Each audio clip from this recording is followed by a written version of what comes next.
நீங்க வழக்கமா இந்த உடல் எடைய குறைக்கிறது, முக்கியமா இந்த பிடிவாதமான தொப்பைய குறைக்கிறத பத்தி நினைக்கும்போது உங்க மனசுல என்ன வரும்? ம் கண்டிப்பா ஜிம்முக்கு போறது, ட்ரெட்மில்ல ஓடி ஓடி மூச்சு வாங்குறது, இல்லனா நமக்கு புடிச்ச சாப்பாட்டை எல்லாம் விட்டுட்டு டயட்ல இருக்கிறது, இதுதானே தோணும். ஆமா, அதுதான். கொழுப்பை எரிக்கிறதுனாலே ஒரு பெரிய போராட்டம், ஒரு கஷ்டமான வேலைன்னு தான் நம்ம எல்லாரும் நினைச்சுக்கிட்டு இருக்கோம். கண்டிப்பா அது ஒரு பொதுவான எண்ணம் தான். ஆனா எந்த ஜிம் உபகரணமும் இல்லாம உங்க கழுத்த ஒரு குறிப்பிட்ட கோணத்துல லேசா சாய்க்கிறது மூலமாவே உங்க உடம்புல இருக்கிற ரொம்ப பிடிவாதமான கொழுப்பை குறைக்க முடியும்னு சொன்னா எப்படி இருக்கும்? நிஜமாவா? கேக்குறதுக்கே ரொம்ப ஆச்சரியமா இருக்கு. ஆமாங்க. புதிய விஷயங்களை தெரிஞ்சுக்க எப்பவும் ஆர்வமா இருக்கிற உங்களுக்காகவே பிரத்யேகமா உருவாக்கப்பட்ட இந்த ஆழமான அலசலுக்கு உங்களை வரவேற்கிறோம். அரசியமான தரவுகளை எடுத்து அலச போறோம். சரியா சொன்னீங்க. அதாவது தொண்டைய மையமா வச்சு செய்யப்படுற ஒரு பழங்கால யோக பயிற்சிக்கும் நம்ம தொப்பை கொழுப்ப குறைக்கிறதுக்கும் நடுவுல இருக்கிற உயிரியல் தொடர்பை புரிஞ்சுக்கிறது தான் இன்னைக்கு நம்ம நோக்கம். அந்த விசரல் பெல்லி ஃபேட் அப்படின்னு சொல்ற உள்ளுறுப்பு கொழுப்பை குறைக்கிறது சாதாரண விஷயம் இல்ல. அதான் ஒரு பழங்கால தொண்டை பூட்டு முறை எப்படி கொழுப்ப கரைக்குதுன்னு கேக்குறப்பவே ரொம்ப ஆர்வமா இருக்கு.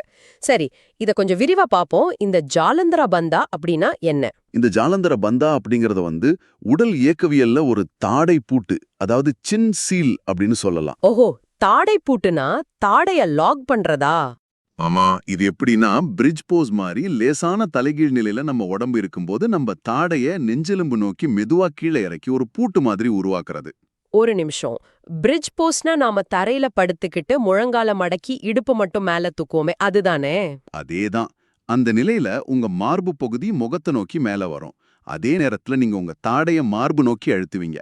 அதுதான் அந்த நிலையோட இயற்பியல் வடிவம். ஆனா பாத்தீங்கன்னா, நாம சாதாரணமா போன் பாக்கும்போது கூட கழுத்து கீழே சாய்க்கிறோம்ல, அதற்கும் இந்த குறிப்பிட்ட கோணத்துல உடம்ப வச்சே தாடைய சாய்க்கிறதுக்கும் என்ன வித்தியாசம்? நல்ல கேள்வி. இது ஒரு தோட்டத்து தண்ணி குழாய லேசா மடக்கி நீரோட அழுத்தத்தை அதிகமாக்குற மாதிரி ஒரு விஷயமா? ரொம்ப அருமையான உதாரணம். நீங்க சொல்ற மாதிரி சாதாரணமா மொபைல் பார்க்கும்போது கழுத்து குனியறது புவியீர்ப்பு விசைக்கு ஏத்த மாதிரி நடக்கிற ஒரு தளர்வான அசைவு. அது உடம்புக்குள்ள எந்த அழுத்தத்தையும் உருவாக்குறது இல்ல. அது வெறும் கழுத்து வலிய மட்டும்தான் கொடுக்கும்னு நினைக்கிறேன். ஆமா, அந்த டெக்னிக் பிரச்சனை தான் வரும். ஆனா பிரிட்ஜ் போஸ்ல இருந்து தாடைய நஞ்செலும்பு நோக்கி அழுத்துறது சாதாரண அசைவு கிடையாது. கட்டுரையில இதை ஒரு துல்லியமான வடிவியல் மாற்றம், அதாவது ஜியோமெட்ரிக் ஷிஃப்ட் அப்படின்னு சொல்றாங்க. வடிவியல் மாற்றம்னா நம்ம உடம்போட வடிவத்தை ஒரு கணித கோணத்துல மாத்தி அமைக்கிறதுன்னு அர்த்தமா? கரெக்ட். நம்ம உடம்போட ஒவ்வொரு உறுப்பும் நரம்பும் ஒரு குறிப்பிட்ட வடிவத்தில் அமைஞ்சிருக்கு இல்லையா? பிரிட்ஜ் போஸ்ட்ல இடுப்பு மேல தூக்கப்பட்டிருக்கும் போது ரத்த ஓட்டம் இயல்பா நெஞ்சையும் தலையும் நோக்கி திரும்பும். ஒரு லேசான தலைகீழ் நிலை. இந்த நிலையில தாடைய நெஞ்செலும்பு மேல அழுத்தும் போது கழுத்துக்குள்ள இருக்கிற கட்டமைப்புகளோட வடிவியல் முற்றிலும் மாறுது. இது தற்செயலா நடக்கிறது இல்ல. அப்போ இந்த வடிவியல் மாற்றம் கழுத்துக்குள்ள ஒரு கட்டுப்படுத்தப்பட்ட இயந்திரவியல் அழுத்தத்தை உருவாக்குது, அதானே? சரியா புடிச்சிட்டீங்க. அந்த மெக்கானிக்கல் ஸ்குவீஸ் அப்படிங்கிற இயந்திரவியல் அழுத்தம் தான் இங்க முக்கியம். ஓ, இந்த மெக்கானிக்கல் ஸ்குவீஸ். சரி, இந்த இயந்திரவியல் அழுத்தம் நேரடியா எந்த உறுப்பு மேல விழுது? எனக்கு தெரிஞ்சு கழுத்து பகுதியில பல முக்கியமான நரம்புகளும் குழாய்களும் போகுது. ஆமா, மூலக்கட்டுரையில தைராய்டு சுரப்பிய பத்தி ஒரு குறிப்பு இருந்ததை பார்த்தேன். இது நேரடியா தைராய்டு சுரப்பிய நசுக்குதா என்ன? இல்ல. இது சுரப்பிய நேரடியா நசுக்காது. இந்த அழுத்தம் ரொம்ப துல்லியமா தைராய்டு சுரப்பியோட முன்புறம் இருக்கிற திசு படலத்தின் மேல, அதாவது அந்த ஃபேஷியல் டிஷ்யூ மேல விழுது. ஓ, இந்த பேஷியா அப்படிங்கிறது தைராய்டு சுரப்பிய சுத்தி இருக்கிற ஒரு பாதுகாப்பு உறை மாதிரி செயல்படுது இல்லையா? இது வெறும் உறை மட்டும்தானா? இது வெறும் உறை மட்டும் இல்ல. உடம்புக்குள்ள இருக்கிற உறுப்புகள், தசைகள், நரம்புகளை சுத்தி பாதுகாப்பா மூடியிருக்க ஒரு மெல்லிய உயிருள்ள உணர்திறன் கொண்ட வலைப்பின்னல் இது. அதாவது ஒரு ஆரஞ்சு பழத்தை உரிக்கும் போது உள்ள சுளைகளை சுற்றி ஒரு வெள்ளை நிற தோல் இருக்குமே, அது மாதிரி சொல்லலாமா? ஆமா, ரொம்ப சரியான ஒப்புமை. ஃப்ரிட்ஜ் போஸில நடக்கிற அந்த வடிவியல் மாற்றம் தைராய்டின் முன்புறம் இருக்கிற இந்த திசுப்படலத்தின் மேல அந்த அழுத்தத்தை உருவாக்குது. ஆச்சரியமான விஷயம் என்னன்னா, இந்த உடல் ரீதியான அழுத்தம் அங்க இருக்கிற உள்ளூர் ரத்த ஓட்டத்தை உடனே அதிகமாக்குது. உள்ளூர் ரத்த ஓட்டம்னா அந்த குறிப்பிட்ட இடத்துல மட்டும் ரத்த ஓட்டம் துரிதப்படுத்தப்படுது. ஆமாம். அதாவது ஒரு ஸ்பஞ்ச தண்ணியில முக்கி பிழிஞ்சிட்டு மறுபடியும் விட்டா அது எப்படி வேகமா தண்ணிய உறிஞ்சுக்குமோ அது மாதிரி நடக்குதா? கண்டிப்பா. அந்த இயந்திரவியல் அழுத்தம் அந்த பகுதிக்குள்ள ஆக்சிஜன் நிறைஞ்ச புதிய ரத்தத்தை அதிக அளவுல பாய வைக்குது. சரி, ஒரு நிமிஷம். நீங்க சொல்ற இந்த விசரல் ஃபேட், அதாவது உள்ளுறுப்பு கொழுப்பு, ரொம்ப பிடிவாதமானது. மக்கள் மாசக்கணக்கா ஓடியும் குறையாத கொழுப்பு அது.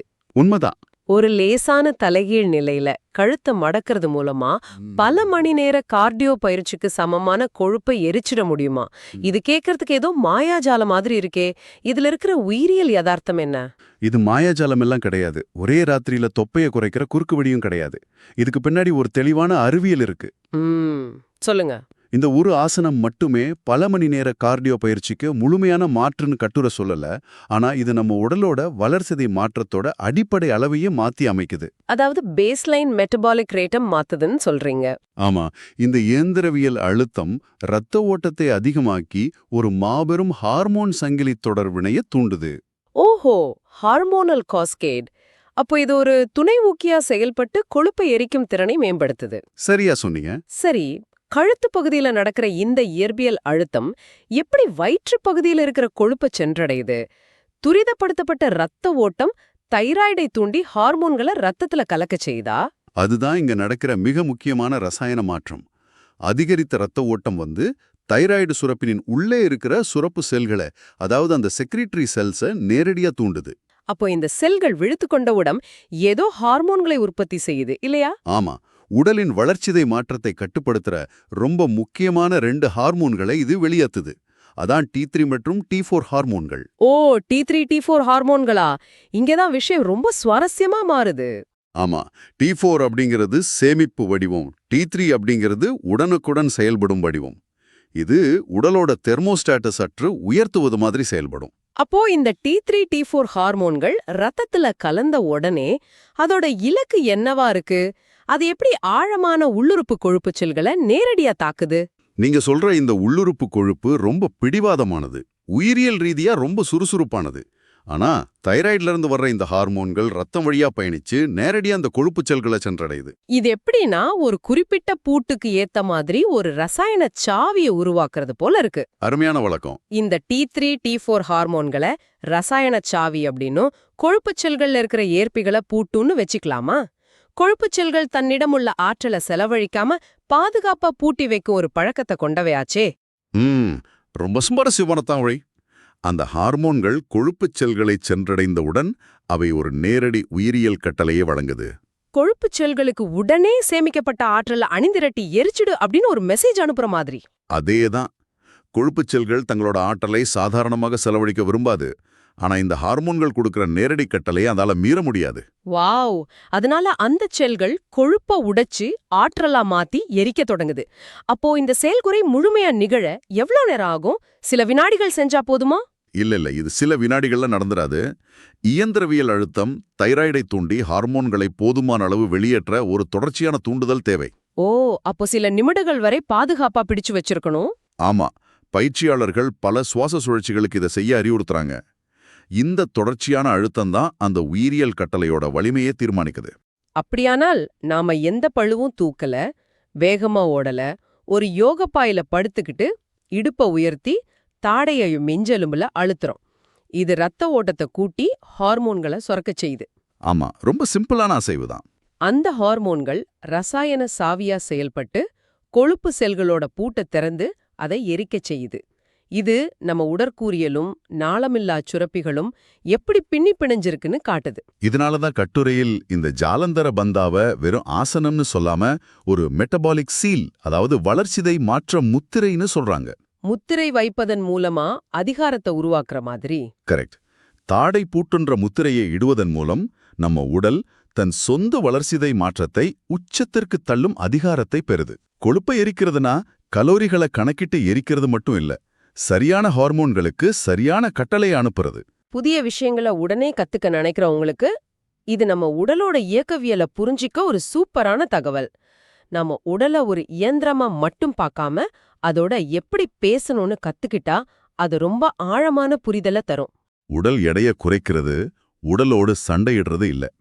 சரியான இடத்துல சரியான கோணத்துல அழுத்தத்தை கொடுத்தா உடல் தான் வேலைய தானே சிறப்பா செஞ்சுக்கும்.